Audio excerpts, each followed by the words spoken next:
Shalom Bapak Ibu Saudara dan anak-anak kami semua, remaja Napasubunda sekolah minggu, kita jemaat HKBP Seresot Martoba. Mari kita adakan acara pertanian keluarga pada hari ini Rabu tanggal 11 November 2020 dengan topik mewujudkan kesejahteraan bersama. Memulai ibadah kita, marilah kita sejenak dengan saat teduh.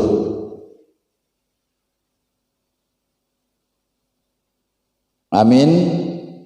Kita mulai ibadah kita bernyanyi dari buku Ende HKBP nomor 125 ayat 1 dan ayat 2, Marlas Niroha Hitaon.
Dalam nama Allah Bapa dan nama anaknya Tuhan Yesus Kristus dan nama Roh Kudus yang menciptakan langit dan bumi. Amin. Dunia ini sedang lenyap dengan keinginannya, tetapi orang yang melakukan kehendak Allah tetap hidup selama-lamanya. Haleluya, marilah kita berdoa. Ya Tuhan Allah yang Maha Kuasa, Bapa yang selama-lamanya, kasih sayang-Mu sajalah yang menyertai kami dari mulanya sampai sekarang ini, dan hanya karena kasih-Mu Engkau memberikan kabar kesukaan bagi kami untuk kehidupan kami. Kasihanilah kami, bukalah hati kami, dan berilah Roh Kudus supaya kami mengerti pimpinan dan bimbingan-Mu yang agung itu. Tetapkanlah firman-Mu di dalam hati kami, supaya hati kami damai, senang dan baharu oleh karena anak-Mu Yesus Kristus Tuhan kami. Amin. Epistel pada pertanyaan kita malam ini tertulis dalam kitab Yeremia pasal 29 ayat 1 sampai ayat yang ke-7. Kita baca secara responsorial. Beginilah bunyi surat yang dikirim oleh Nabi Yeremia dari Yerusalem kepada tua-tua di antara orang buangan, kepada imam-imam, kepada nabi-nabi, dan kepada seluruh rakyat yang telah diangkut ke dalam pembuangan oleh Nebukadnezar dari Yerusalem ke Babel. Itu terjadi sesudah Raja Yekonya beserta Ibu Suri, pegawai-pegawai istana, pemuka-pemuka Yehuda dan Yerusalem, tukang dan pandai besi telah keluar dari Yerusalem. Surat itu dikirim dengan perantaraan Elasa bin Safan dan Gemaria bin Hilkia yang diutus oleh Zedekia Raja Yehuda ke Babel kepada Nebukadnezar Raja Babel. Bunyinya, beginilah firman Tuhan semesta alam, Allah Israel, kepada semua orang buangan yang diangkut ke dalam pembuangan dari Yerusalem ke Babel. dirikanlah rumah untuk kamu diami, buatlah kebun untuk kamu nikmati hasilnya. Ambillah istri untuk memperanakan anak laki-laki dan perempuan. Ambilkanlah istri bagi anakmu laki-laki, dan carikanlah suami bagi anak perempuan, supaya mereka melahirkan anak laki-laki dan perempuan, agar di sana kamu bertambah banyak dan jangan berkurang. Usahakanlah kesejahteraan kota kemana kamu aku buang, dan berdoalah untuk kota itu kepada Tuhan, sebab kesejahteraannya adalah kesejahteraanmu. Demikian firman Tuhan. Berbahagialah orang yang mendengar firman Allah serta memeliharanya. Amin. Marilah kita bernyanyi dari buku Ende nomor 458 ayat 1, Berita Naumuli. Kemudian kita dengarkan renungan pertanyaan malam ini.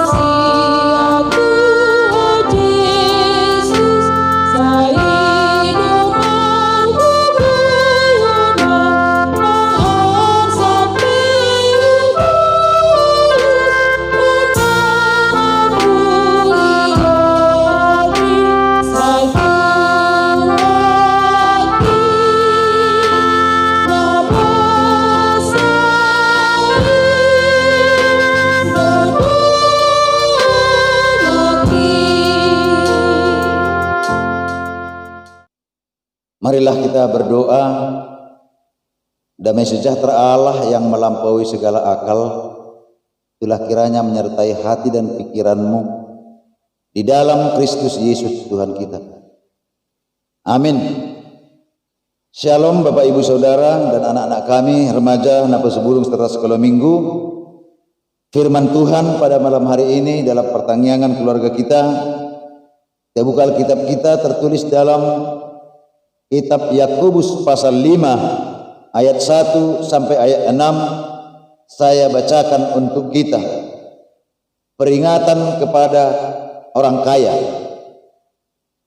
Jadi sekarang hai kamu orang-orang kaya, menangislah dan merataplah atas sengsara yang akan menimpa kamu. Kekayaanmu sudah busuk dan pakaianmu telah dimakan ngengat. Emas dan perakmu sudah berkarat, dan karatnya akan menjadi kesaksian terhadap kamu dan akan memakan dagingmu seperti api. Kamu telah mengumpulkan harta pada hari-hari yang sedang berakhir. Sesungguhnya telah terdengar teriakan besar karena upah yang kamu tahan dari buruh yang telah menuai hasil ladangmu, dan telah sampai ke telinga Tuhan semesta alam keluhan mereka yang menyabit panenmu. Dalam kemewahan kamu telah hidup dan berfoya-foya di bumi. Kamu telah memuaskan hatimu sama seperti pada hari penyembelihan. Kamu telah menghukum, bahkan membunuh orang yang benar, dan ia tidak dapat melawan kamu. Demikian firman Tuhan. Saudara-saudara yang dikasihi Tuhan kita Yesus Kristus, ada satu pertanyaan yang mungkin untuk kita semua, yaitu salahkah orang percaya bekerja dengan rajin mencari, kemudian dia menjadi kaya? Pertanyaan ini tepatnya dijawab adalah tidak salah. Bukanlah hal yang salah, saudara-saudara. Sebab Tuhan juga sejak awal sudah memerintahkan supaya manusia itu bekerja dengan rajin, artinya supaya meraih, supaya memperoleh semua hasil yang dihasilkan dari pekerjaannya, yaitu supaya manusia itu menjadi kaya. Yang salah adalah jika mencari kekayaan, pertama mengutamakan mencari kekayaan daripada kehendak Tuhan. Ini yang menjadi dilema, ini yang menjadi persoalan dalam kehidupan manusia. Kemudian yang kedua, manusia menghalalkan segala cara supaya memperoleh kekayaan itu. artinya diperoleh dengan cara yang tidak benar. Dan mengenai kekayaan itu, Alkitab juga tidak mengajarkan bahwa semua orang kaya adalah orang berdosa. Tidak semua kekayaan itu menjadi dikategorikan dalam hal dosa. Contohnya Abraham. Namun apa yang digambarkan Yakobus dalam perikop renungan kita pada malam hari ini adalah merupakan ciri dari banyak orang kaya yang perlu dihindari oleh orang-orang Kristen pada saat itu. Karena getolnya kaum konsumerisme yang berkembang pada saat itu, termasuk individualisme manusia pada saat itu, saudara-saudara, di tengah-tengah kehidupan jemaat mula-mula itu. Banyak orang Kristen sering salah dalam menafsirkan ayat firman Tuhan di atas. Mereka berpikir bahwa orang Kristen tidak boleh hidup dalam kemewahan, dalam arti kaya dan kelimpahan. Anggapannya kemewahan selalu identik dengan keduniawian dan tidak rohani. Nah, inilah yang menjadi anggapan yang kita sebut dengan anggapan yang salah, saudara-saudara, anggapan yang keliru. Sebab tokoh Alkitab juga diberkati oleh Tuhan, termasuk Salomo, kekayaannya secara duniawi juga melimpah dan tidak ada yang menyaingi, ya. Baik Bill Gates sekalipun tidak menjadi saingan Salomo dalam kekayaan aset finansial dunia ini. Saudara-saudara, mari kita perhatikan, dalam kemewahan kita telah hidup berfoya-foya di bumi. Apabila kemewahan atau harta yang berlimpah itu dipergunakan untuk menggenapi rencana Tuhan, yaitu diberkati untuk menjadi berkat atau dipergunakan untuk kemuliaan nama Tuhan, maka kemewahan ini tidak ada salahnya. Itu yang perlu kita ingat. Artinya semua aset itu harus mendatangkan damai sejahtera bagi semua orang. Harus itu menjadi berkat. Banyak tokoh dalam Alkitab yang kita singgung tadi yang diberkati oleh Tuhan dengan limpahnya, tapi mereka hidup sesuai dengan kehendak Tuhan. Salah satu contohnya adalah Abraham. Tuhan memberkati Abraham dengan satu tujuan, supaya hidup Abraham menjadi berkat bagi bangsa-bangsa. Aku akan membuat engkau menjadi bangsa yang besar dan memberkati engkau serta membuat namamu masyhur, dan engkau akan menjadi berkat. Kejadian 12 ayat 2. Itu menjadi patokan kita memahami tentang berkelimpahan dan kekayaan. Kita dapat mempergunakan harta kekayaan kita untuk memuliakan nama Tuhan. Kejadian 12 ayat 2 tadi itu juga diungkapkan dalam Amsal Salomo pasal 3 ayat 9 sampai 10. Muliakanlah Tuhan dengan hartamu dan dengan hasil pertama dari segala penghasilanmu, maka lumbung-lumbungmu akan diisi penuh sampai melimpah-limpah, dan bejana pemerahanmu akan meluap dengan air buah anggurnya. Inilah kelimpahan yang sesungguhnya. Inilah kekayaan yang sesungguhnya di hadapan Tuhan, di mata Tuhan. Peringatan untuk tidak berfoya-foya dalam kemewahan, tidak terbatas dalam lingkup sempit, termasuk perbuatan kejam terhadap orang-orang yang tak berdaya. Kamu telah menghukum, bahkan membunuh orang yang benar, dan ia tidak dapat melawan kamu. Dalam konteks firman Tuhan ayat 6 hari ini. Hai kamu para penjahat yang melakukan seperti itu, sudah saatnya bertobat, saudara-saudara. Bukankah banyak orang kaya memperdaya dan bahkan membunuh orang benar, orang yang lemah ekonominya? Jadi sekarang hai kamu orang-orang kaya, menangislah dan merataplah. Sesungguhnya telah terdengar teriakan besar karena upah yang kamu tahan dari buruh yang telah menuai hasil ladangmu. dan telah sampai ke telinga Tuhan semesta alam keluar mereka yang menyabit panenmu. Ayat 1 dan ayat 4. Tuhan memberkati kita supaya dengan berkat itu kita menjadi saluran berkat, bukan untuk berpoya-poya dan berkesenangan pribadi. Saudara-saudara yang dikasihi Tuhan kita Yesus Kristus, kita akan mempelajari dosa-dosa orang kaya dan akibatnya yang disebutkan dalam firman Tuhan hari ini. Mari kita perhatikan satu persatu. Yang pertama, saudara-saudara, mengumpulkan harta pada hari-hari terakhir, ayat 3. Pertama yang mau kita lihat di situ ialah yang dimaksud dengan mengumpulkan harta atau uang di sini tidak sama dengan pekerjaan mencari nafkah. Kitab suci mengharuskan kita bekerja untuk mencari nafkah, dan karenanya ini bukanlah dosa.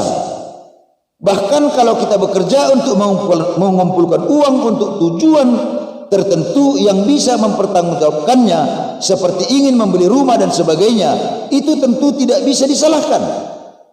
Yang dikecam oleh Yakobus di sini adalah orang yang mengumpulkan harta atau uang demi harta itu sendiri. Jadi harta adalah tujuan akhir dari orang itu. Ini adalah cinta uang, cinta harta, dan inilah yang disebut dengan dosa. Cinta uang adalah akar ya dari segala dosa dan perbuatan jahat. Nah, yang kedua, yang dimaksud dengan harta belum tentu berbentuk uang. Dalam ayat 2 dan 3 ada kata-kata busuk di sana. Yang jelas menunjuk pada makanan, yaitu pada zamannya gandum dan jagung. Juga disebut tentang pakaian, karena pada saat itu harta memang sering ada dalam bentuk pakaian, dan juga disebutkan tentang emas dan perak. Karena itu, kalau saudara tidak menimbun uang tetapi menimbun mobil, rumah, tanah, permata, perhiasan dan sebagainya, maka itu termasuk menimbun harta juga. Dan yang ketiga, saudara-saudara, orang-orang kaya itu mengumpulkan uang pada hari-hari terakhir.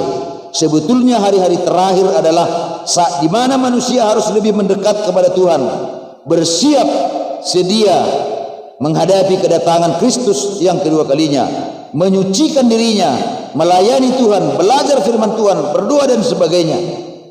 Kita baca Ibrani 10 ayat 24 sampai 25. Tetapi orang-orang kaya ini justru menimbun harta untuk dirinya sendiri. Itu bisa kita lihat, saudara-saudara, yang kita hadapi zaman sekarang musim pandemi ini. Banyak persoalan-persoalan ekonomi yang kita hadapi tentang hal menimbun harta, kesempatan dalam kesempitan. Banyak orang yang menderita tidak memiliki makanan. Banyaknya sekarang pemecatan dan PHK, kehilangan pekerjaan. Tetapi si Raja Tiga juga bermunculan di mana-mana menimbun harta. Mereka tidak peduli akan teriakan orang-orang miskin dan orang-orang yang menderita. Firman Tuhan malam ini justru, saudara-saudara, mengingatkan kita semua. Kemudian yang kedua, bahaya orang kaya itu adalah menahan upah buruh. Ayat 4. Itu jelas dalam Ulangan pasal 24 ayat 14 sampai 15, jelas disebutkan larangan memeras buruh, pekerja, dan sebaliknya agar membayar upah buruh tepat pada waktunya, karena sebagai orang miskin ia mengharapkan dan membutuhkan uang itu, tetapi orang kaya ini tidak mempedulikan hukum Tuhan dan mereka menahan upah buruh. Jadi dalam usaha mereka untuk menjadi lebih kaya, mereka tidak segan-segan menindas dan merugikan orang lain atau buruh mereka. Saudara-saudara, sering kita juga keliru memahami kalau bertambah orang kaya justru lebih banyak bertambah orang miskin. Ada rumusan seperti itu, tetapi sebenarnya tidak. Bagaimana sebenarnya upaya kita supaya semua menjadi kaya?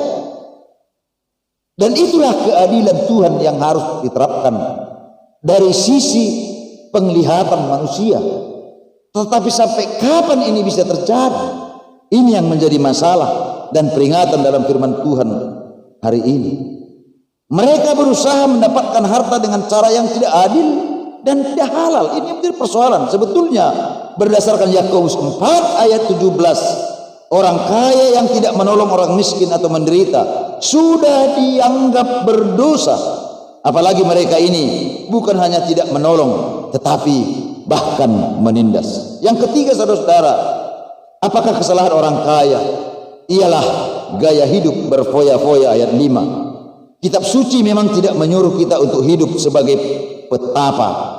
Kitab suci tidak melarang kita untuk berpesta atau bersenang-senang. Tetapi orang kaya di sini melakukannya secara kelewat batas. Mereka berpesta pora dan memuaskan hati mereka setiap hari dari hasil pemerasan dari orang-orang kaya dan buruh tadi. Dan yang keempat, saudara-saudara, menghukum dan membunuh orang benar. Ini kesalahan besar orang kaya. Ayat 6. Ada dua faktor yang memberatkan kesalahan mereka. Yang pertama, yang dihukum dan dibunuh adalah orang-orang benar. Tentang siapa yang dimaksud dengan orang benar di sini, ada yang mengatakan Yesus, Yohanes Pembaptis, Stefanus, orang-orang Kristen, dan banyak contoh-contoh lain yang mungkin dapat kita lihat secara kasat mata di praktek-praktek kehidupan pada zaman sekarang dan untuk hari-hari yang akan datang. Dan itu terjadi setiap saat di tengah-tengah dunia ini. Saudara-saudara, yang kedua, yang membunuh tidak melawan akibat dosa tindakan Allah. Pertama, memberi kesengsaraan kepada orang kaya itu.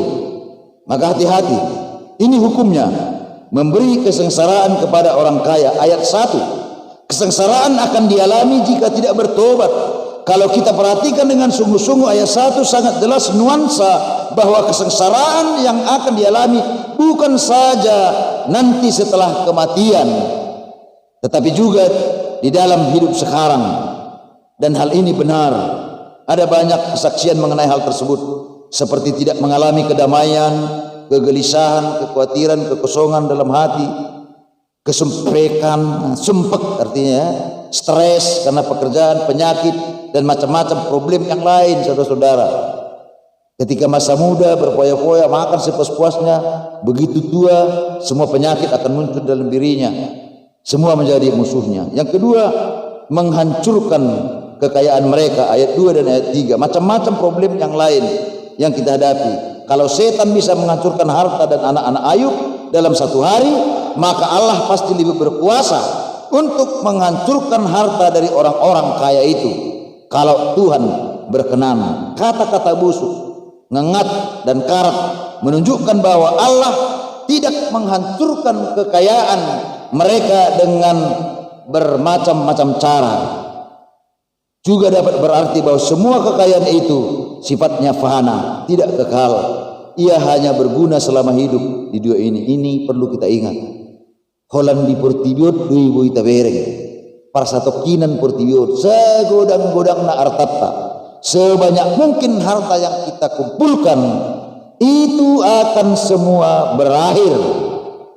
Matius 6 ayat 20 mengatakan bahwa Yesus mengatakan dalam hal itu fokus utama adalah mengumpulkan harta di sorga, sebab di sorga ngengat dan karat tidak merusakkannya, dan pencuri tidak bisa membongkar serta mencurinya.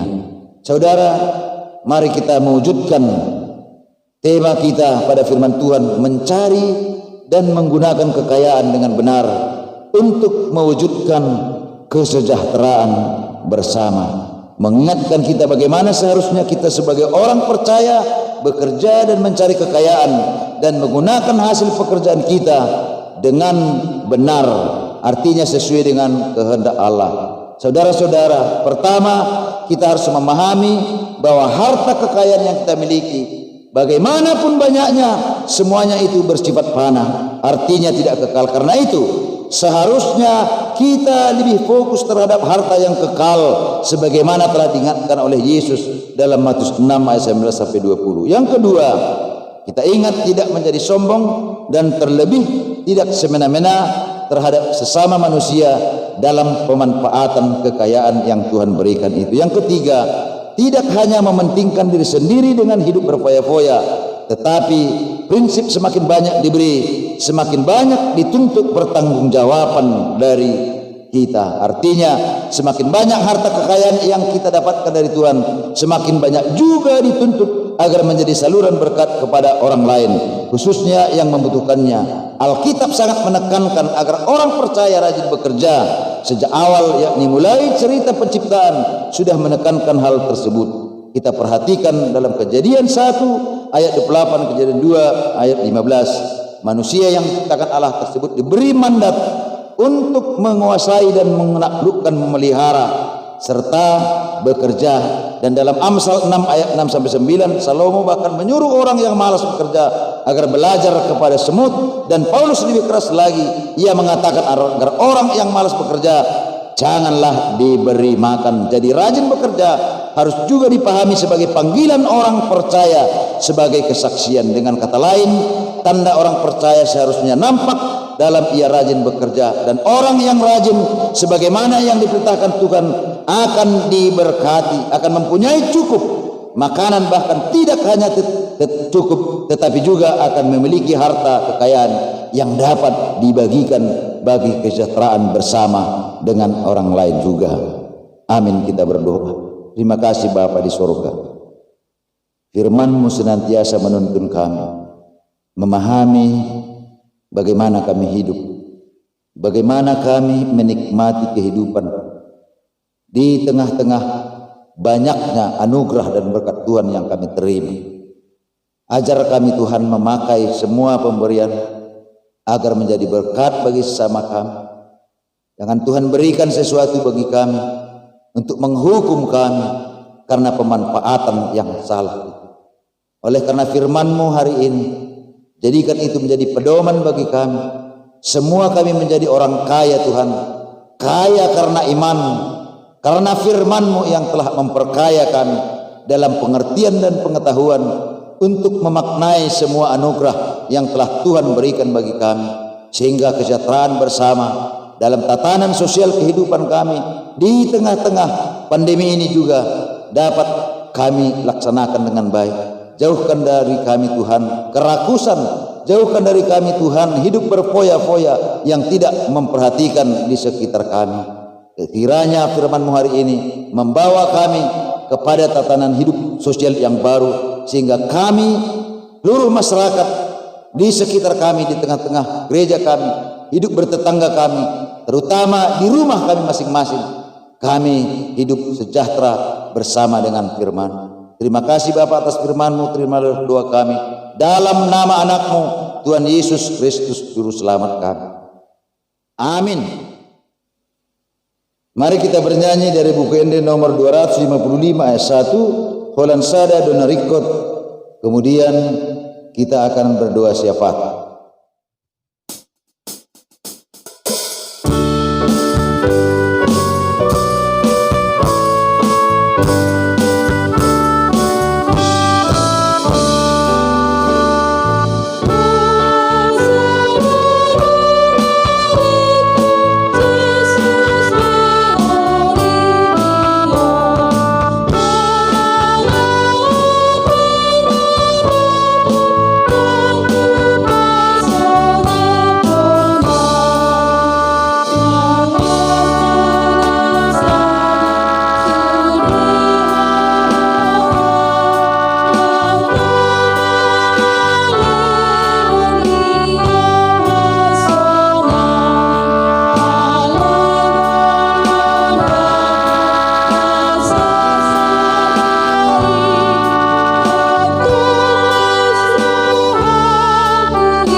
Martang yang mahita, puji-pujian mardongan hamalation di pasaturan nami tu adupan muali amang nabasa, ala denggan di basam Tuhan, la setutong pakilalau kami, sahat tuborngino Tuhan, buihay maray paso Tuhan, sudena Tuhan ala nindingan di basam do, Tuhan, diborngino pe Tuhan, tutong mahay mangido tu adupanmu, asa homa tutong Tuhan na madongani hami, na majuluan nilaka nami Tuhan tu dia pehami mangalaka, asa homa Tuhan no pangasahok kami, dipegulmi ini paranguluan namion ali amang nabasa takas dibutuh Tuhan macai gudang do Tuhan akka parsoriyo di akka ruas mo Tuhan alani Tuhan mangido mangelek mahami tu adupanmu Asa homa Tuhan na mga daon ni rohani aka ruas mo Tuhan. Molo tungan di bagasan parsahi to Tuhan. Paso-paso aka ubat na pinangan na sida. Asa anggiat Tuhan tumibut. Malum aka say sa pamatang na sida Tuhan. Molo di bagasan parup kilo pe Tuhan. Homa na mga puli rohana sida Tuhan. Asa tumibut arapul rohana sida. Jala lam tau na sida Tuhan pasangap guarmu tujulan narion. Tuhan nabasa takas dori tata dibotoho Tuhan na tong dope kami Tuhan mengadakan pertanyaan di ganuk jauh na masing-masing. Na subuhi do kami Tuhan marsaur rap do dengan nami mengadakan pertanyaan ni. Alani Tuhan pandemi na tung masai marak dope Tuhan di lingkungan nami on Tuhan. Mangidu mahami Tuhan tu adopanmu. Asa homa totong Tuhan nama jagai kami. Asa anggiat Badao sudena Tuhan aka pandemi COVID-19 isian kami Tuhan. Asa bui kami mesti Tuhan patupahon pertanyaan nami tu tahun naro Tuhan marpungu kami Tuhan. Ibagas ni aka ruas mi Tuhan. Macai malungu dorohan nami Tuhan. Rap do ruas mi patupahon pertanyaan ni. Alani Tuhan tangan mau pasahat kami Tuhan. Asa homa Tuhan nam pada honi salu nasian kami. Asanggiat boy kami Tuhan bebas mengalakukan kebaktian nami Tuhan tujuan narion. Tuhan nabasa nang dia ke pemerintahan nami pe Tuhan tu tangan mau pasahat kami. Asa homa Tuhan namang gonggomi caluhna leon rohadami Tuhan tuaka pemerintah nami Tuhan nang manangaha pe Tuhan namasa di luar namion totong ma huasom Tuhan nai pangasaon nasida asiroham Tuhan tatap mahami pardosa Tuhan. Pasu-pasu mahami Tuhan saluhuna tarlumo biak kaya nakon na pinasahatmu Tuhan. Di bagasan persikola pe Tuhan homa nama ngiring-ngiring nasida leon habisuhon leon hapistaran nasiakoi. Asa anggiat Tuhan manangaha pe cita-cita nasida boy Tuhan dapok nasida Tuhan. Alani hapistaran nasidai dohot alani asini roham do dia anak kon nami na sudah dapat karejo pe Tuhan tu tangan pasahat kami asanggiat homa Tuhan dapat turuan parkarejoan dia kaya anak kon nami asalam martabah selas rohan nasida nang asalam tau nasida Tuhan pasangap guar munabadiai nang songon hidup pe Tuhan akaya anak kon nami na holang siak kami Tuhan tu tangan matong pasahat kami Tuhan tangan daging do rohana sida Tuhan asa totong nasida Tuhan di bagasan hai pason padao aka parmara Tuhan lehon aka rezeki Tuhan tu nasida asa boy hai marpungum se Tuhan pajupang rak memuji pasangap guarmi mau leate madihode bata nang hami pe Tuhan akan atorasna totong mahoma na mga ramoti hami jala lehon di hami rezeki Tuhan asa boy Tuhan upasi kalau kami akan akon na pinasahat mon jala boy Tuhan permudu-mudu hami di bagasan lasni roha godang dupe Tuhan sepangidon nami nasoboy Tuhan upadar hami ganuk marsada-sada alai sudena Tuhan radilu di hadapanmu pos dorohan nami Tuhan nape hononmu Tuhan asini rohami obar tuakan dan yulen tangan nami mau leate madihodi bata digijang disalut pangidon mina posomo Tuhan pardosa godang dohami jumolo sesa Tuhan dosa pangalesan nami asa tamah hami haboran di pasu-pasung jaloma Tuhan tangyang elek-elek namion nahu pasahat hami holan mangasaon guarna anakmu Tuhan Yesus Kristus Tuhan nami martangya kami tuho amin. Mari kita bernyanyi dari buku Injil nomor 763 ayat 1 dan ayat 2 Molo Yesus dengan mi sambil mengumpulkan persembahan ke gereja.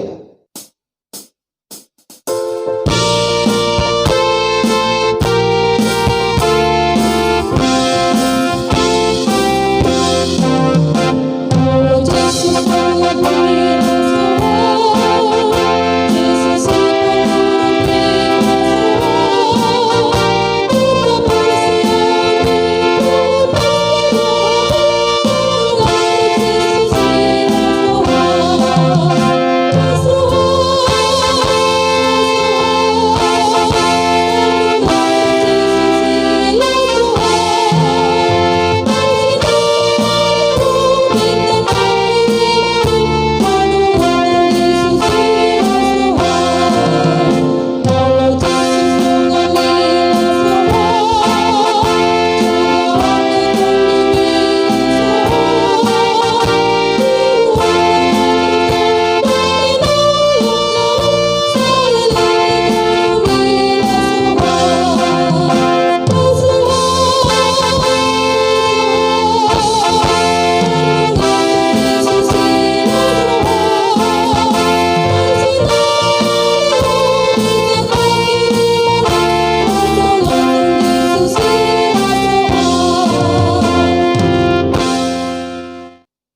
Marilah kita berdoa untuk menyerahkan persembahan kita kepada Tuhan. Ya Allah Bapa kami yang di surga, kami mengaku bahwa Tuhan adalah sumber dari segala karunia yang melimpah dalam kehidupan kami masing-masing. Sebahagian daripada karunia itu kami serahkan kembali sebagai persembahan kepada Tuhan.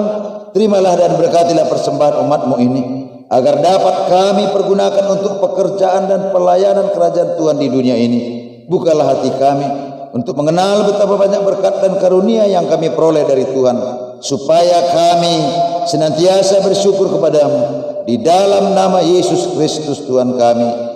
Amin. Marilah kita sama-sama mengucapkan doa Bapa kami. Bapa kami yang di surga, dikuduskanlah namamu, datanglah kerajaan-Mu, jadilah kehendak-Mu di bumi seperti di surga. Berikanlah kami pada hari ini makanan kami yang secukupnya, dan ampunilah kami akan kesalahan kami, seperti kami juga telah mengampuni orang yang bersalah kepada kami. Dan janganlah membawa kami ke dalam pencobaan, tetapi lepaskanlah kami daripada yang jahat. Karena Engkau yang punya kerajaan dan kekuasaan dan kemuliaan sampai selama-lamanya. Amin. Anugerah Tuhan kita Yesus Kristus dan kasih setia daripada Allah Bapa serta persekutuan di dalam Roh Kudus kiranya menyertai kamu sekalian dari saat ini sampai selama-lamanya. Amin.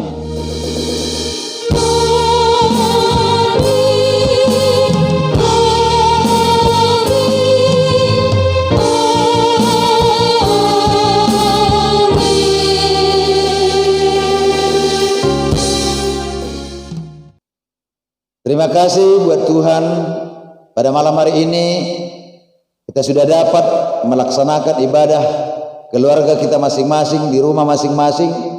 Kiranya ibadah ini menjadi kemuliaan nama Tuhan dan memberi kekuatan kepada kita. Semoga Tuhan tetap menyertai kita melewati musim pandemi ini dan kita dijauhkan dari mara bahaya. Shalom, Tuhan memberkati. Amin.